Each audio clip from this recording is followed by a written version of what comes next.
You see the title. What angle is this dude about to take? How is he about to talk about this? Why is he even talking about this?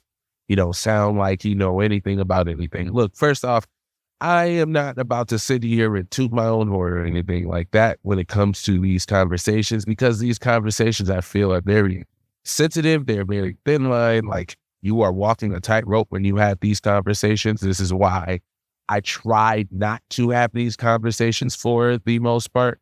Now, to start, I am a walking contradiction. I think to start here, let's just get that out the way. I've watched the Trap Lord Ross video before. All right. Now, this has been a conversation for some time, but I feel like it has started to grow to the point where it's starting to feel like almost a hip hop civil war, almost in hip hop media and those people that are creating content. And a lot of these guys are and do have YouTube channels. So that's where I get a lot of my content, a lot of what I see. And I've seen this growing crowd of people that have started to call out hypocrisies, or it's not even really hypocrisies, but calling out Trap Lord Ross and the way that he does content. Now, obviously, to people that do not understand why he is being critiqued, not even critiqued, but this critique to me is more of a higher standard of trying to explain improvement that is needed. This is more of a criticism of a person that does not understand truly the lengths that these situations go that he speaks on. Also, not knowing the consequences that can come with trolling an audience or trolling people within a structure, a gang set, whatever you would like to call, those videos that, you know what I'm talking about. We were here for it recently, we got the Big U, we got the King Von video. Those videos have become subject to criticism, to scrutiny, because what you have to understand is that's like, somebody that has never, I'm trying to think of a good example, but just not living a certain life, not understanding or not being a part of, involved in enough of a culture, or trying to, like, there is a way to do a documentary. There is a way to do a longer style video where you are going in depth, where you also try to bring awareness to, or to bring a empathetic view of. And I think that, and I've heard both sides. There is the side that is very hard stance, and this shouldn't be happening. You shouldn't be talking about these things. These are neighborhoods that he will never, or even if he visits, obviously he's going to visit under the circumstances of having the right people around him. And those things are very important. But again, when you put yourself in this position where you are talking about very sensitive topics, you have to understand what comes with that. Maybe you have a stance on how people should view, for example, the Big U video, which we've all heard enough of the situation with the gang in California. Again, I'm not about to sit here and start naming out gangs and stuff like that, because again, that's not my point. I never claimed to be from the streets. I never claimed to want to be a part of, or trying to be a part of, trying to politic about. I do have enough information. That's how I'll say it. I have enough information to understand why this cannot be the main source of where these conversations are coming from. So for example, right? Shout out to Flimlo Raps. Flimlo Raps has gone into deep dives about some very dark sports stories, where it is very easy to take those sports stories and to take what has happened in those sports stories for face value, and not to try to bring any context behind those sports stories. And I like those type of documentary style videos where they get in depth. I couldn't do it personally myself. I've said this for years. Like, one thing I'm not going to do is try to talk about a person's personal life especially in sports or in hip hop. I mean, again, we do to a certain level, but it's so surface level. There are people that go in depth into those things. And again, that is what Trap Lord Ross is doing. But again, and this is where 5 minutes in, the reason I'm even having this conversation, it's not about the documentary itself. It's the way you are presenting the documentary. Now, if you've watched Trap Lord Ross and any time since he has started his channel, you know that a lot of the things that he was doing before wasn't this gang related, talking about what's going on neighborhood blocks in America.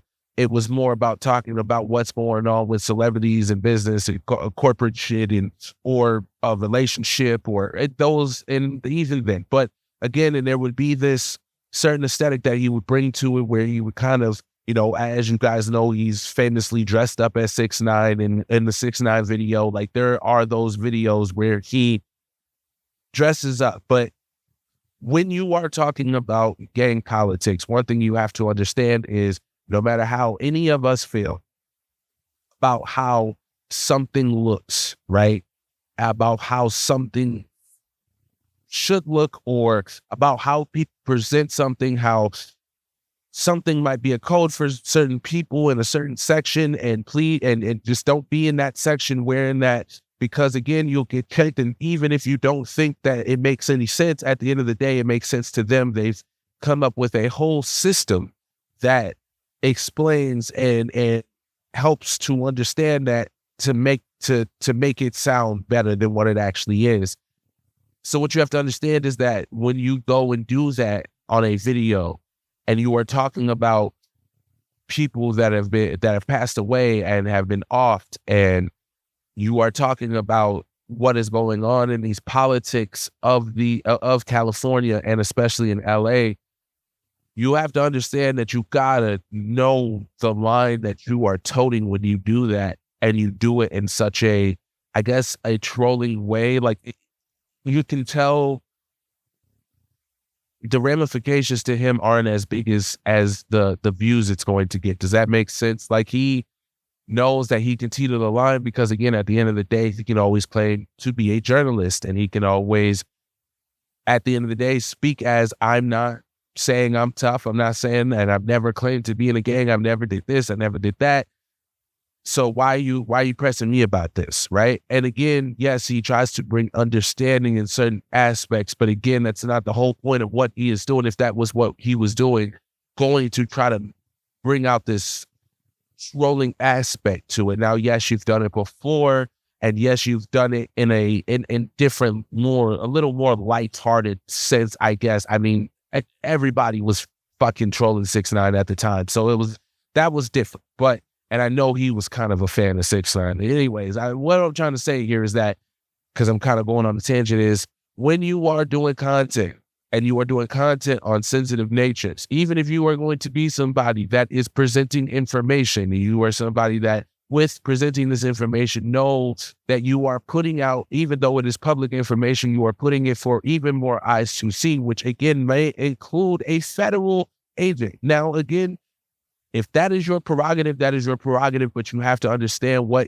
comes with that, what can potentially happen, dangers you're putting yourself in. Does this mean that Trap Lord Ross ain't going to be able to walk around his own neighborhood without being stalked? No, that's not what I'm saying, and I don't wish that upon anybody. I just think when you are doing these videos, you have to look at the aspects of what you are doing, and you have to truly empathize more than what you claim you are doing in the video as you sit there and you ironically troll what you are talking about as you sit there and try to make us feel as the narrator that you are empathizing with what is going on outside of the main target, which in that video was Big U. You just have to be a little more conscious of what that can look like to people who at the end of the day look at those things and they take a lot of offense. And when they take a lot of offense, hey, it maybe doesn't happen tomorrow. Maybe don't happen next month. Maybe don't even happen next year. But you're ever in the wrong place at the wrong time. Now you're in a position of vulnerability, and people ain't thinking about the journalistic integrity or the lack of or anything like that. Or this kid he's not a kid. You know what I'm saying? There's just, you gotta know. Anyways, y'all, I'm gonna get up out of here. Y'all stay blessed. Have a good day. Let me know what you guys think, because again, I'm not sitting here acting like I know it all. I just know that when you are doing videos like that and you are talking about sensitive subjects like that, you do have to understand what you're getting yourself into. And you have to understand at the end of the day, what puts those, what gets us in those positions in the first place. Yes, I said us because I come from a neighborhood myself, and I understand being in a neighborhood, what circumstances puts us in positions where necessity starts to take over integrity. But anyways, y'all, I'm gonna get up out of here. Y'all stay blessed. Have a good day. I'm out.